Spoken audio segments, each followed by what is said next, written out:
చప్పట్లు కొడుతూ అందరం కలిసి కృపయే కృపయే నేనేమై ఉన్నానో నీ కృపయే. చెప్పాలి గట్టిగా స్వరపెట్టి. అవునయ్యా, నేను బ్రతికున్నానంటే అది కేవలం నీ కృపయ్యా. ఎందుకు పనికి రాని నా బ్రతుకులో నీ కృప ఎంత గొప్పది తండ్రి.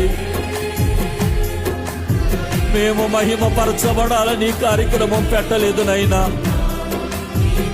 నా జీవితంలో నీ కృపను జ్ఞాపకం చేసుకొని నిన్ను ఆరాధించాలని, నిన్ను మహిమపరచాలని ఈ కార్యక్రమాన్ని ఏర్పాటు చేశాం.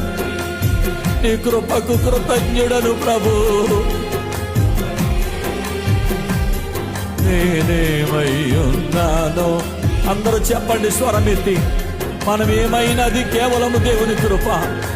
మనమేమైనది కేవలము దేవుని కృప.